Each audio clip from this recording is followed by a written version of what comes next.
अस्सलाम वालेकुम गाइस, कैसे हैं आप सब। उम्मीद करता हूँ खैरियत से होंगे। आप देख रहे हैं मैथमेटिक्स मेड इजी। हमने चैप्टर 1 स्टार्ट किया था मैथ का, और उसमें एक्सरसाइज 1.1 हम कंप्लीट कर चुके थे। और उसमें हमने बात की थी कि जो उसका क्वेश्चन नंबर 3 था वो बोर्ड पॉइंट ऑफ व्यू से बहुत ज़्यादा इम्पोर्टेंट है। आज हम अपनी एक्सरसाइज 1.2 स्टार्ट करने लगे हैं, और 1.2 में आज हम उसका क्वेश्चन नंबर 1 और क्वेश्चन नंबर 2 देखेंगे। उन दोनों क्वेश्चंस के लिए कुछ बेसिक डेफिनेशंस हैं जो हमें आनी चाहिए ताकि हम उनके क्वेश्चंस सॉल्व कर सकें। तो आज उन बेसिक डेफिनेशंस को और क्वेश्चन नंबर 1 और 2 को हम देखेंगे। तो सबसे पहले यूनिट मैट्रिक्स क्या होता है कि हमने बात की थी कि एक मैट्रिक्स कुछ भी हो सकता है। जिस तरह मैं इधर एक एग्जांपल लिख दूं मैट्रिक्स की 2 4 3 6, ये एक मैट्रिक्स है। लेकिन यूनिट मैट्रिक्स में और इस मैट्रिक्स में क्या फ़र्क है कि जो यूनिट मैट्रिक्स होता है ना, इसके अंदर जो डायगनल वाली एंट्रीज़ होती हैं, डायगनल एंट्रीज़ ये वाली होती हैं, ये इनको बोलते हैं डायगनल। जो यूनिट मैट्रिक्स होता है ना, इसके अंदर डायगनल एंट्रीज़ सिर्फ 1 होती हैं, 1। और डायगनल के अलावा वाली जितनी भी एंट्रीज़ हैं वो सिर्फ 0 होंगी। Diagonal entries are 1 and non diagonal entries जो डायगनल नहीं है वो सारी क्या होंगी, 0। तो ये हमारे पास होता है यूनिट मैट्रिक्स। और यूनिट मैट्रिक्स का एक दूसरा नाम भी होता है, इसको हम कहते हैं आइडेंटिटी मैट्रिक्स। आइडेंटिटी मैट्रिक्स इसको बोलते हैं। फिर दूसरे नंबर पे आया रो मैट्रिक्स। रो मैट्रिक्स वो मैट्रिक्स होता है जिसमें सिर्फ एक रो हो। जिस तरह मैं लिख दूँ 2 3 4, तो इसमें इस मैट्रिक्स में सिर्फ एक रो है। तो जिस मैट्रिक्स में सिर्फ एक रो हो उसको हम कह देते हैं रो मैट्रिक्स। इसी तरह कॉलम मैट्रिक्स की अगर मैं बात करूं तो कॉलम मैट्रिक्स वो वाला मैट्रिक्स होता है जिसमें सिर्फ एक कॉलम हो। जिस तरह 2 3 4 अगर मैं इस फॉर्म में लिख दूँ तो इसमें सिर्फ एक कॉलम है, ठीक है। तो ये वाला मैट्रिक्स क्या कहलाएगा, कॉलम मैट्रिक्स कहलाएगा। फिर अगर इसके बाद मैं नल मैट्रिक्स की बात करूं तो नल मैट्रिक्स वो मैट्रिक्स होता है जिसकी तमाम एंट्रीज़ ज़ीरो हो। ज़ीरो मैट्रिक्स भी इसको बोलते हैं, जिसकी तमाम एंट्रीज़ ज़ीरो, चाहे उसमें सिर्फ हो ही एक ज़ीरो, चाहे उसमें 4 एंट्रीज़ होनी सारी जितनी भी एंट्रीज़ हैं सारी ज़ीरो होनी चाहिए। तो इन 4 बेसिक डेफिनेशंस पे यूनिट मैट्रिक्स जिसमें डायगोनल एंट्रीज़ 1 हो, नॉन डायगोनल एंट्रीज़ सारी ज़ीरो हो, रो मैट्रिक्स जिसमें सिर्फ एक रो हो, कॉलम मैट्रिक्स जिसमें सिर्फ एक कॉलम हो, नल मैट्रिक्स जिसमें तमाम एंट्रीज़ ज़ीरो हो। इन 4 बेसिक डेफिनेशंस पे हमारा पहला क्वेश्चन बेस करता है। वो कहता है कि उसने कुछ मैट्रिसेस दे दी हैं, वो कहता है इनमें से बताओ कौन सा मैट्रिक्स क्या है। तो सबसे पहले ए देखते हैं। तो इसमें मैं देखता हूँ चारों मेरी एंट्रीज़ ज़ीरो हैं।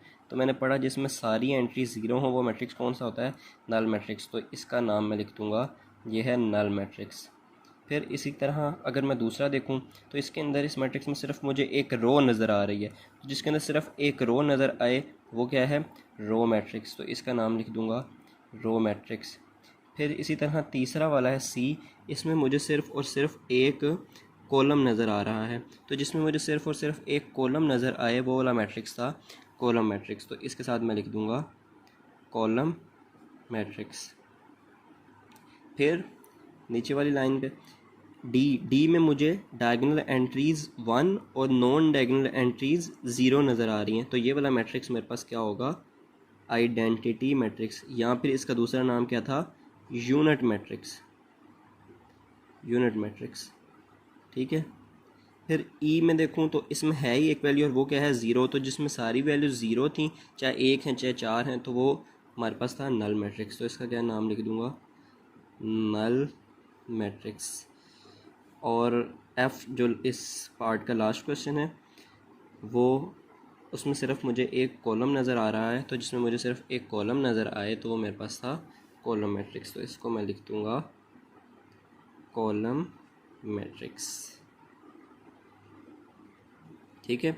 ये हमारा हो गया पहला क्वेश्चन। अब दूसरे क्वेश्चन में वो इन 4 डेफिनेशंस को भी शामिल करता है, इन 4 बातों को भी शामिल करता है और साथ 2 बातें और ऐड कर देता है। पहले हम इन 2 बातों को पढ़ते हैं कि ये क्या है। अच्छा, वो कहता है स्क्वायर मैट्रिक्स। स्क्वायर मैट्रिक्स क्या होता है, स्क्वायर मैट्रिक्स वो होता है जिसमें number of rows is equal to number of columns. जितने इसमें रोज़ हों उतने ही इसमें क्या होने चाहिए, कॉलम्स होने चाहिए। जिस तरह मैं एक मैट्रिक्स लिख दूँ 2 4 6 8, ये एक मैंने मैट्रिक्स लिख दिया, ठीक है। तो इसके अंदर 2 ही रोज़ हैं और 2 ही कॉलम है, तो जिसमें number of rows number of column की सेम, तो ये वाला मैट्रिक्स मैं क्या कह दूंगा, ये है स्क्वायर मैट्रिक्स। रेक्टेंगुलर मैट्रिक्स कौन सा मैट्रिक्स है, जिसमें number of rows number of column के बराबर ना हो, एक चीज़ कोई ज़्यादा हो। जिस तरह मैं एक मैट्रिक्स लिखता हूँ 2 3 6 4 5 7, तो इसके अंदर रोज़ कितनी हैं, 2, और इसमें कॉलम कितने हैं, 1 2 और 3। तो इसमें 2 रोज़ हैं और 3 कॉलम हैं, तो रोज़ और कॉलम बराबर तो ना हुए, तो ये वाला मैट्रिक्स क्या होगा, रेक्टेंगुलर मैट्रिक्स। अब इन सारी 6 बेसिक डेफिनेशंस को मद्देनज़र रखते हुए हमने अपना क्वेश्चन नंबर 2 करना है। अच्छा, तो पहला वाला मैट्रिक्स है, इसमें मैं देखता हूँ कि मेरे पास 2 रोज़ हैं और मेरे पास इसके अंदर 3 कॉलम हैं, 1 2 और 3। तो 2 रोज़ थी 3 कॉलम, तो नंबर ऑफ़ रोज़ और नंबर ऑफ़ कॉलम बराबर ना हो, तो ये वाला मैट्रिक्स मेरा कौन सा होगा, रेक्टेंगुलर मैट्रिक्स, ठीक है। फिर अगर मैं बी पार्ट देखूं तो इसके अंदर मुझे सिर्फ और सिर्फ एक कॉलम नज़र आ रहा है, तो ये कौन सा होगा, कॉलम मैट्रिक्स। ये कौन सा होगा, कॉलम मैट्रिक्स। फिर इसमें देखूं तो 2 ही रोज़ हैं और 2 ही कॉलम, तो नंबर ऑफ़ रोज़ और नंबर ऑफ़ कॉलम बराबर हैं, तो ये मेरे पास स्क्वायर मैट्रिक्स। फिर इसमें देखूं तो इसमें भी 2 रोज़ और 2 ही कॉलम हैं, लेकिन मैं इसको स्क्वायर मैट्रिक्स की एक टाइप कहूँगा, और वो टाइप कौन सी होगी, आइडेंटिटी मैट्रिक्स। क्यों, क्योंकि इसमें जो डायगोनल एंट्रीज़ हैं वो 1 है और नॉन डायगोनल एंट्रीज सारी 0 हैं। तो मैंने आपको बताया था जिसमें डायगोनल एंट्रीज़ 1 हो और नॉन डायगोनल एंट्रीज सारी 0 हो, उसको हम क्या कहते हैं, यूनिट मैट्रिक्स या आइडेंटिटी मैट्रिक्स। तो ये क्या होगा, आइडेंटिटी मैट्रिक्स। फिर इस क्वेश्चन में अगर मैं देखूं तो मेरे पास 2 कॉलम हैं और 3 रोज़ हैं, तो कॉलम और रोज़ बराबर ना हो, तो ये भी इसकी तरह रेक्टेंगुलर मैट्रिक्स। फिर इसमें देखूं तो सिर्फ एक ही रो नज़र आ रही है मुझे, ठीक है, तो ये मेरे पास रो मैट्रिक्स हो जाएगा। फिर इसमें देखूं तो इसमें मुझे सिर्फ एक कॉलम नज़र आ रहा है, ठीक है। इसमें 1 है, 0 भी हैं, लेकिन 1 is not a diagonal entry, क्योंकि डायगोनल में 1 1 होता है, तो मैं इसको आइडेंटिटी मैट्रिक्स कहता है। इसमें सिर्फ मुझे एक रो ही, इसमें मुझे एक कॉलम ही नज़र आ रहा है, तो मैं इसको कॉलम मैट्रिक्स कह दूँगा। इसमें मुझे 1 2 और 3 मुझे इसमें रोज़ नज़र आ रही हैं, और 1 2 और 3 ही कॉलम नज़र आ रहे हैं, 3 ही रोज़ नज़र आ रही हैं, 3 ही कॉलम नज़र आ रहे हैं, तो मैं इसको क्या कह दूँगा, स्क्वायर मैट्रिक्स। क्यों स्क्वायर मैट्रिक्स कहा है इसको, क्योंकि इसके अंदर नंबर ऑफ़ रोज़ और नंबर ऑफ़ कॉलम बराबर हैं, 3 रोज़ और 3 ही कॉलम। फिर लास्ट इसमें हमारे पास 6 एंट्रीज़ लिखी हैं, लेकिन 6 की 6 0 हैं, तो इसको तो मैं सिंपल नल मैट्रिक्स कह दूँगा। इसमें मैं स्क्वायर और रेक्टेंगुलर की बहस में जाऊँगा ही नहीं, मैं इसको डायरेक्ट नल मैट्रिक्स कह दूँगा, 0 0 0 0, तो ये ऑल एंट्रीज़ आर 0। तो ये थी हमारा एक्सरसाइज 1.2 की कुछ बेसिक डेफिनेशंस, और इन बेसिक डेफिनेशन से रिलेटेड क्वेश्चंस जो एक्सरसाइज के क्वेश्चन नंबर 1 और क्वेश्चन नंबर 2।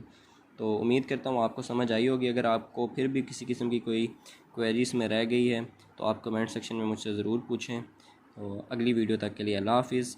चैनल को ज़रूर सब्सक्राइब करें, लाइक करें, शेयर करें, और मज़ीद वीडियोस के लिए अपने जो नोटिफिकेशंस हैं उनको ऑन रखें, ताकि जैसे ही मेरी अगली वीडियो आए वो आप सब तक पहुँच जाए। तो अपना ख्याल रखिएगा। अल्लाह हाफ़िज़।